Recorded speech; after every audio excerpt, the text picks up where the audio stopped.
You don't really find an audience for your work, they find you. But it's not enough to be good. In order to be found, you have to be findable. Hey there, welcome back to the YouTube channel. Recently I read Show Your Work by Austin Kleon, and this little book has to be the best little book on the planet. Overstatement? I think not. In this video, I'd like to share 4 key insights that I feel impacted me most while reading the book and after reading the book. First takeaway from the book is don't be a genius.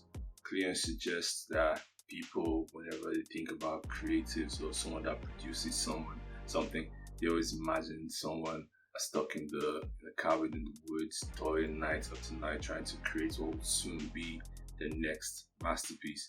He says that this is a wrong way to think about creativity, and it's quite destructive. In fact, the better way to think about it would be to use a term coined by a musician called Brian Eno. The term is called syneos. Syneos is a collaboration of like-minded people, and from that collaboration it can birth a new idea, a groundbreaking idea. Leaning on that structure or on the syneos with the sole purpose of contributing to that group can shift your mindset from what can I be offered to what can I offer. In my opinion, this model of thinking is actually the best because it's permissionless.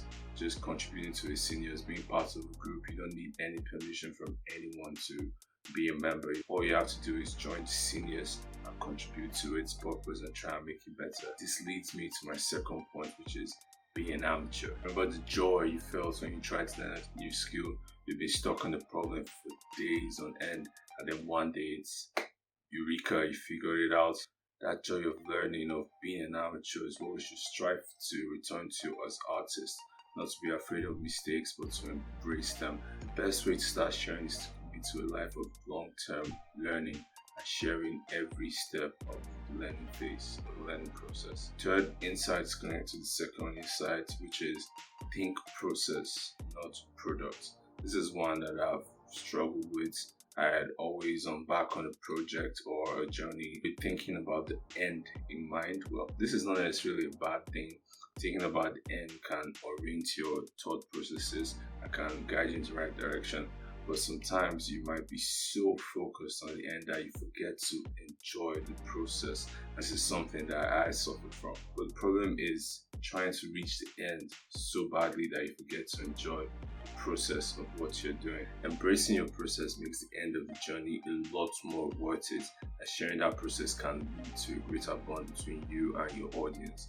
Sometimes the most valuable way of putting yourself out there is to actually share what you're learning, documenting every process and putting it on the internet. Document and publish the small steps you take every day to achieve your work. When it's unfinished, when it's unpolished, messy and tangled, simply keep track of what you do and how you do it. And share every day comes around full circle. There's a quote by Wayne White: sometimes you don't always know what you got. It really does need a little social chemistry to make it show for itself. And lastly, tell good stories. Your work doesn't speak for itself. This is one I'm currently struggling with. I'm always looking for better ways to convey my ideas, my thoughts, my curiosity to you, my audience. How do we tell good stories? That could be like an entire video on its own. But the truth is, story matters and words matter. Your audience wants to know the story behind the work, where it came from, the inspiration, how it was made, the process, and who made them, which is you, the artist. This has a massive effect on how your work is received and understood. The cat sat on the mat is not a story. The cat sat on the dog's mat is a story. And that was said by John le Carré. Kleon points out the structure is everything. There's always a beginning, which is the initial problem. There's the middle, which is the work that has to be solved. And there's the end, which is the finished solution. Learn how to tell the story. Always keep your audience in mind. And there you have it. 4 key insights from Show Your Work. This book is a gold mine with a lot of treasure deep within. I really enjoyed it, and I'll drop a link in the description if you'd like to grab a copy. I'll also be doing an in-depth review on my Substack, link in the description below. If you enjoyed this video, do me a favor, beep the like button and subscribe. Remember, stay curious.